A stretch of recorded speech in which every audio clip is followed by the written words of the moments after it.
She's a wonderful woman. I think she's a powerful force of good and positive energy. But you ain't no Elon. But she also brought us Dr. Oz and The Secret. We have to remember what this lady has done. She has to be held accountable. I forgive her, but, I mean, cut the shit. The Secret is a particularly egregious offense. Well, I used to love Oprah, like most of us who grew up when we did. And only now did I realize I've been getting spoon-fed propaganda from this woman for years. When you hear the name Oprah, you probably think of wisdom, warmth, and free cars. But what happens when two powerhouse voices, Joe Rogan and Megyn Kelly, team up to strip away the glitter and expose the truth? Tonight, we dive into the takedown that left Oprah's carefully polished empire shaking. Buckle up, because this isn't your average talk show recap. This is the dark side of Oprah revealed. The glittering empire. I used to love Oprah, like most of us who grew up when we did.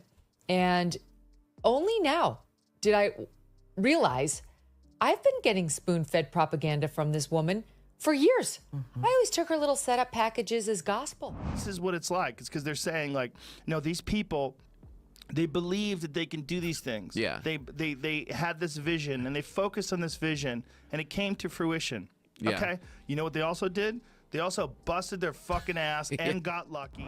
To understand why Joe Rogan and Megyn Kelly's words hit so hard, you have to first understand the size and power of Oprah's empire. For decades, Oprah wasn't just a talk show host. She was the talk show host. Her name alone became synonymous with wisdom, generosity, and emotional healing. If Oprah liked it, you bought it.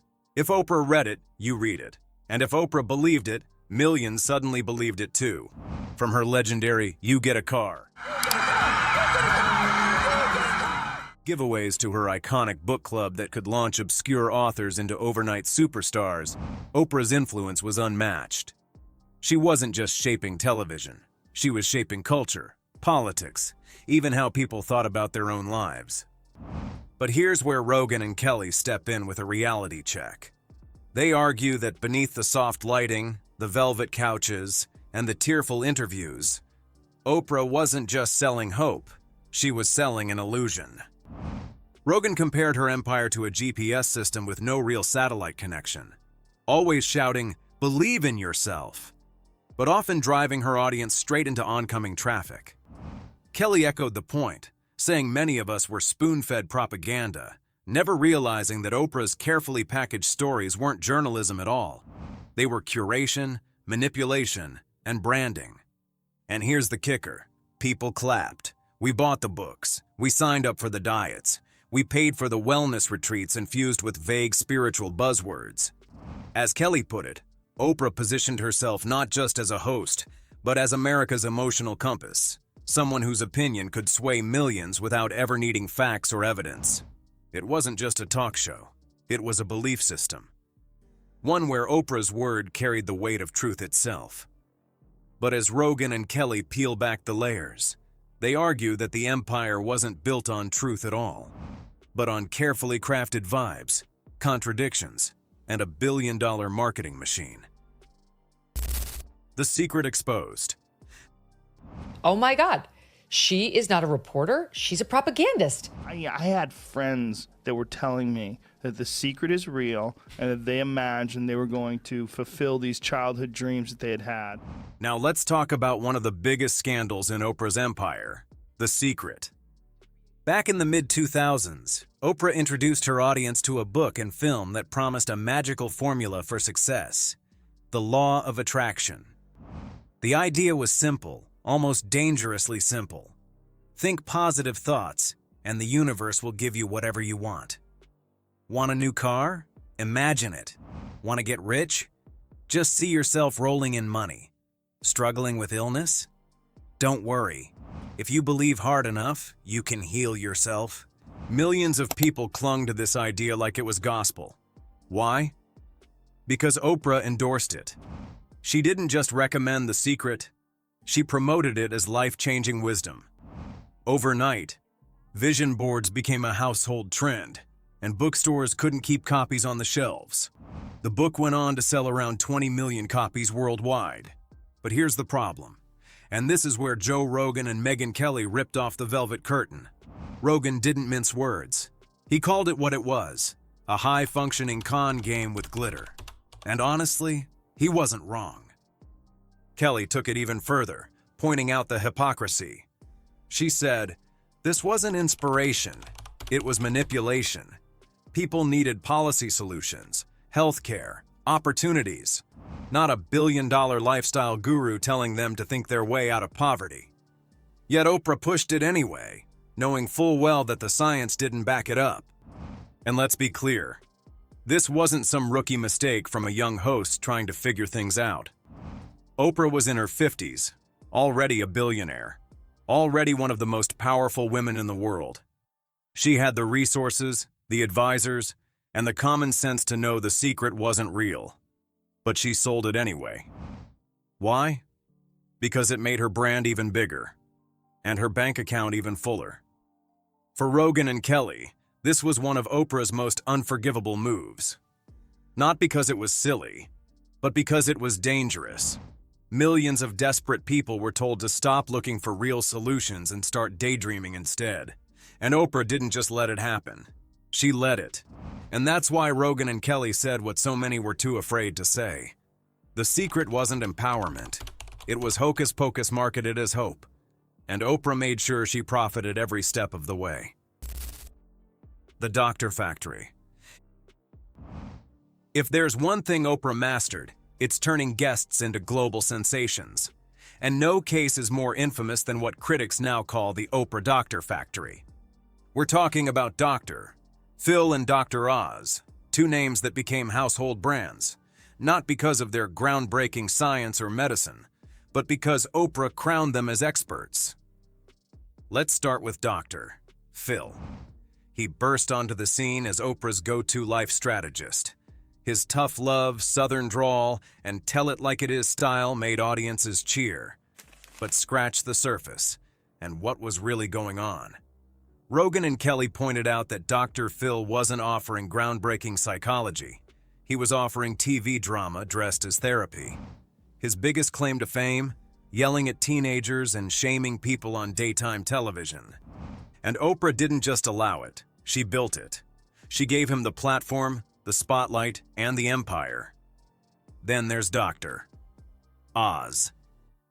At first, he came across as a charming medical expert with answers to life's toughest health questions.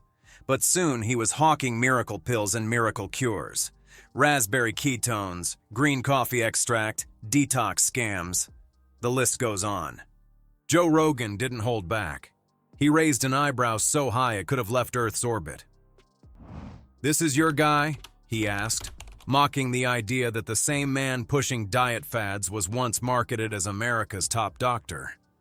Megyn Kelly joined in, tearing into the hypocrisy of Oprah unleashing a Frankenstein of wellness culture onto the public. Here's the bigger point Rogan and Kelly made. Oprah wasn't just interviewing these so-called experts. She was legitimizing them.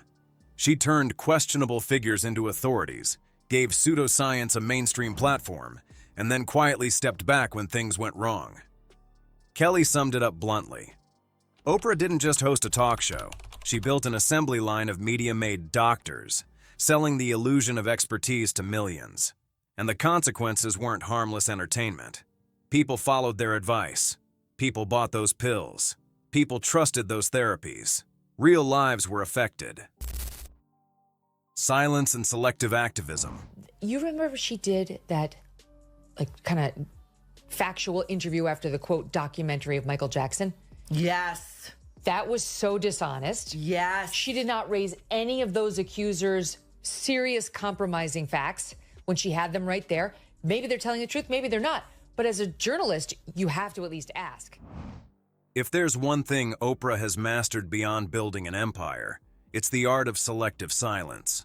For decades, she has been celebrated as a champion of truth, a woman unafraid to ask the tough questions, a voice for the voiceless.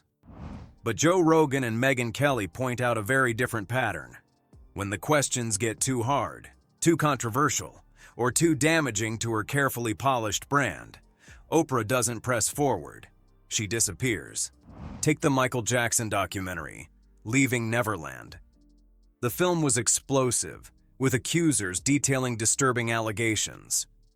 Oprah sat down with those men in a special follow-up interview, an event marketed as her fearless dive into the truth. But did she actually challenge them?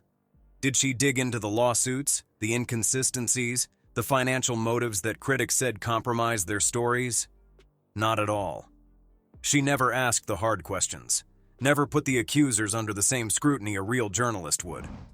As Rogan pointed out, maybe they were telling the truth, maybe they weren't. But Oprah had a duty to ask, and she flat out didn't. Megyn Kelly was even more blunt. She called it dishonest by omission. A propaganda fest, as she put it, designed to look like journalism, but actually serving as PR for a predetermined narrative. And when critics raised eyebrows at Oprah's softball handling of the situation, silence, no defense, no explanation. And the pattern repeated with Meghan Markle's infamous royal interview. Millions tuned in expecting Oprah to peel back the palace walls with fearless questioning. Instead, what they got was carefully curated sympathy. Markle's claims of racism and mistreatment were taken at face value, never pressed, never challenged. Again, no tough follow-ups, no accountability. Kelly compared it to a commercial for Meghan Markle's personal brand, not an interview. And Oprah? She was right there nodding along, framing it as groundbreaking journalism when really, it was carefully staged emotional theater. This, Rogan and Kelly argue, is the real Oprah formula. Lean in when the story is safe, retreat when the questions could tarnish the brand. She's not a fearless journalist. She's a master of curated activism. Rogan called it strategic vanishing. Kelly called it what it truly is: manipulation. The brilliance of Oprah's brand isn't just what she says, it's what she chooses not to say. She avoids the landmines, skips the confrontations, and in doing so, maintains an image as the nation's moral compass. But here's the harsh truth. A moral compass that only points toward profit, popularity, and personal branding isn't a compass at all. It's a marketing tool. And that's why Rogan and Kelly's critique hits so hard. Because once you see the pattern, you can't unsee it. The fearless truth teller only shows up when it's safe. And when the real, messy, uncomfortable truths appear, Oprah goes quiet. She doesn't risk her empire. She doesn't risk her image. She lets the silence do the talking. The final unmasking. Give people time to talk, and the days of Oprah Winfrey are over. And then came the moment of truth. The part of the takedown where Joe Rogan and Megyn Kelly ripped away the last of Oprah's carefully constructed image. For years, Oprah has been treated as untouchable, almost saint-like. Her empire isn't just television or books, it's a belief system. People don't just admire her. They follow her as if she's a prophet of wisdom, compassion, and authenticity. But Rogan and Kelly weren't fooled. To them, Oprah's empire isn't built on truth or service. It's built on branding, contradictions, and emotional manipulation. Rogan described her empire as a luxury hallucination. Think about that. An entire world of vision boards, soft lighting, spiritual quotes, and overpriced wellness products, all designed to make people feel enlightened while quietly draining their wallets. As Rogan put it, at some point, it's not intuition. It's just gas and denial. Kelly didn't hold back either. She pointed out that Oprah has spent decades selling empowerment, while simultaneously profiting off insecurity. She tells you to love yourself, then pivots to selling Weight Watchers points. She tells you to live authentically, then surrounds herself with PR handlers, and only appears in lighting so soft it could hide every wrinkle and flaw. She preaches truth, but refuses to challenge her guests when it threatens her image. In Kelly's words, at some point, you're not a media mogul. You're just a billionaire lifestyle blogger with cult status. The unmasking became even sharper when Rogan highlighted her hypocrisy in politics. Oprah has positioned herself as a moral compass, endorsing candidates, shaping narratives, and even being treated as a kingmaker in elections. But Rogan's take, He mocked the idea of a billionaire in a vineyard telling ordinary people which politician feels right in her spirit. As he put it, that's not political engagement. That's shopping for senators the way you shop for throw pillows. And the deeper they went, the more absurd it looked. The guru culture, the pseudoscience, the endless contradictions. Rogan and Kelly peeled back every layer until what remained wasn't a saintly media mogul. It was a billionaire who had mastered the art of selling vibes as reality. And that's the heart of the unmasking. Oprah didn't just create a brand. She created a belief system where she herself is both profit and product line. Her tears, her pauses, her dramatic confessions, none of it spontaneous.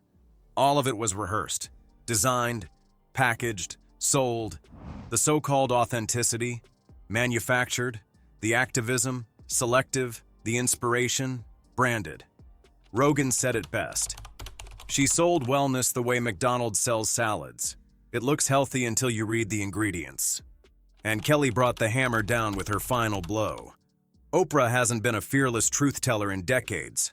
She's been something far more calculated, a billionaire entertainer who mastered the art of emotional theater and passed it off as moral leadership.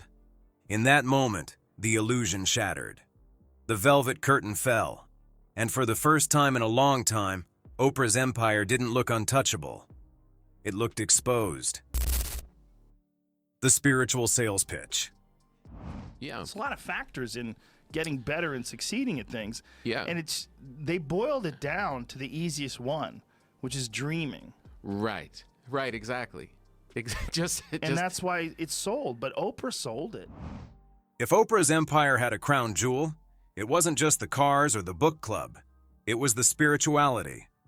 The sense that she wasn't just a talk show host, but some kind of modern-day sage, leading millions on a higher path. But Rogan and Kelly argue that behind the incense, the gurus, and the soft piano music, it was all just another sales pitch. For decades, Oprah handpicked spiritual advisors, turning them into household names. Eckhart Tolle with his monotone reminders to live in the present. Deepak Chopra with his poetic yet vague affirmations that sounded profound, but collapsed under scrutiny.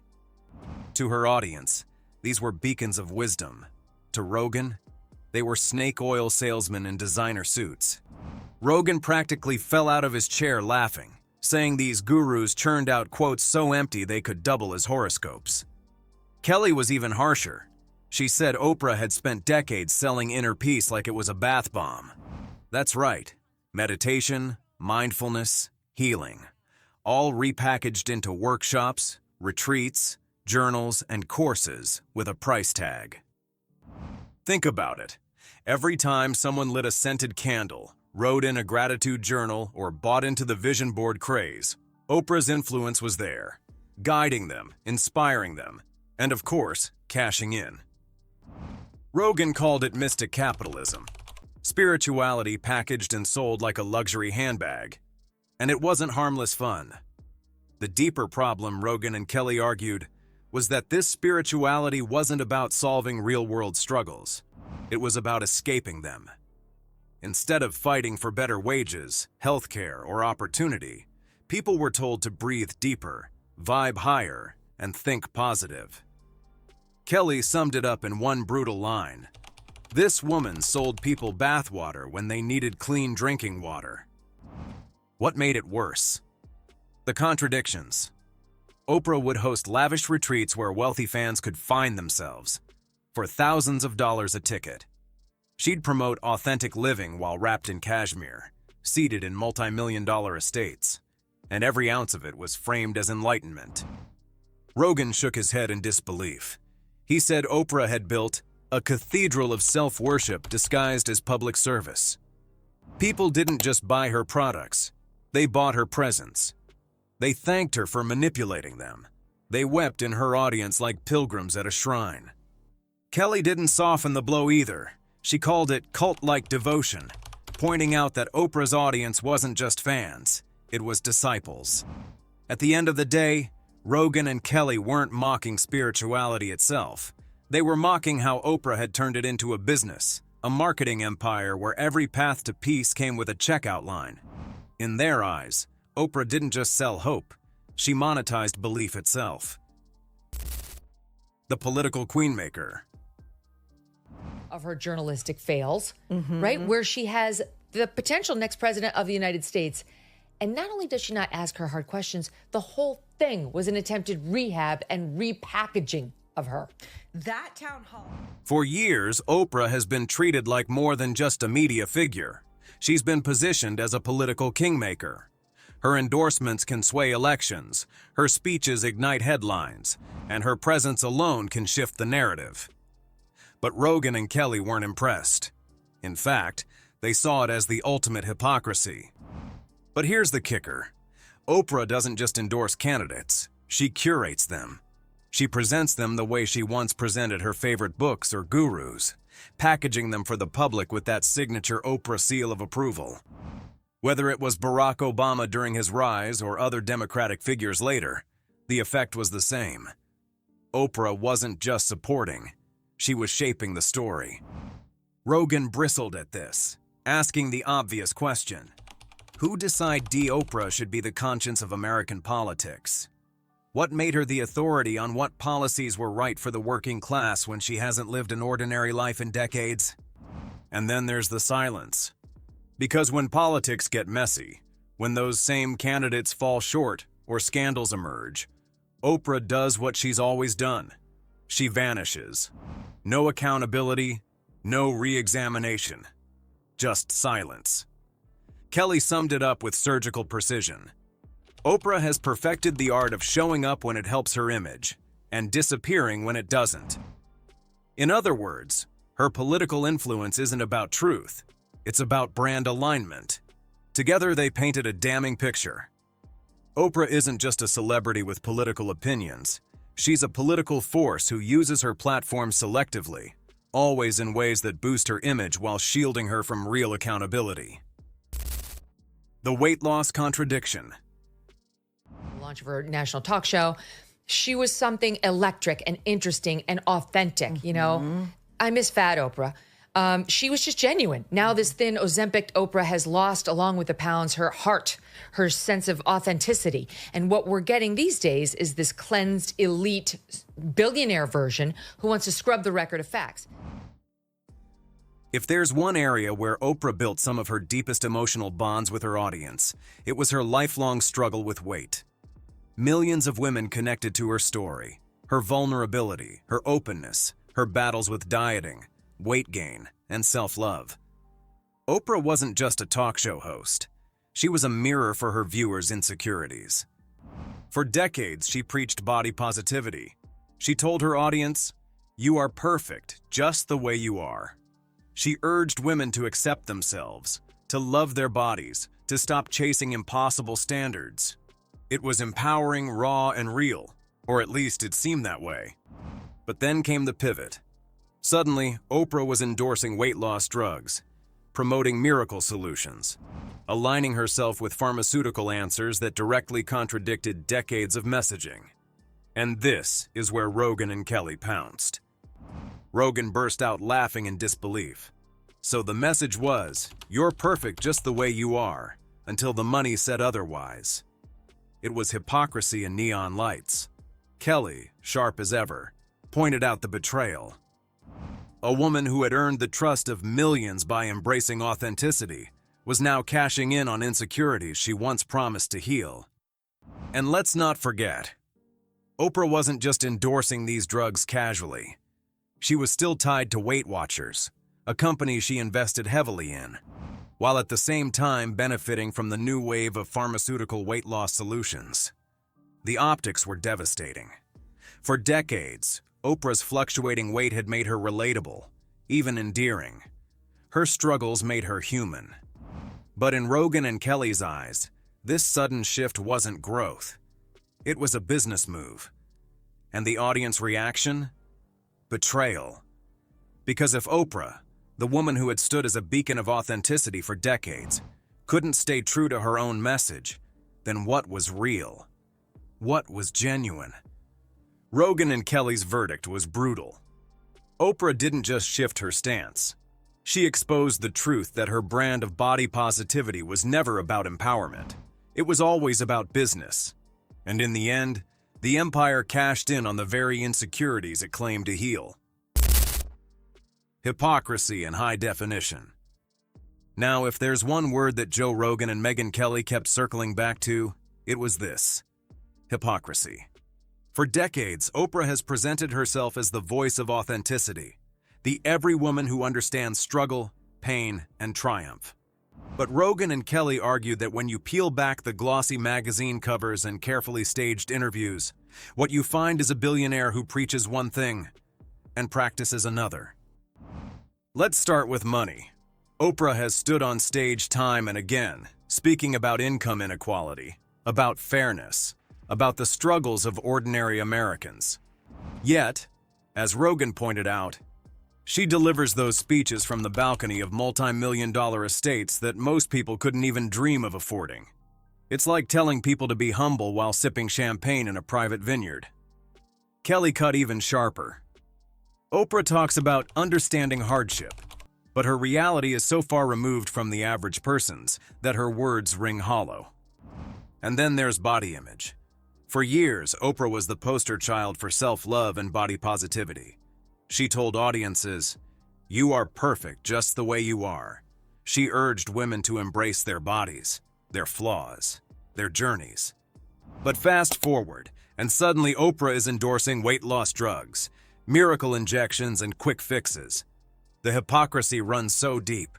One moment she's telling women to embrace their curves, the next she's fronting Weight Watchers while clearly benefiting from pharmaceutical help. One moment she's railing against inequality, the next she's sipping fine wine in her Montecito mansion, 4 times the size of the homes in the communities she claims to speak for. So what do you think? Is Oprah truly the queen of authenticity? Or has Joe Rogan and Megyn Kelly finally ripped away the velvet curtain to reveal something much darker? Let us know in the comments, and don't forget to like, share, and subscribe for more deep dives into the stories shaking pop culture and media power. Until next time, stay curious, stay critical. Keep your playlists legendary.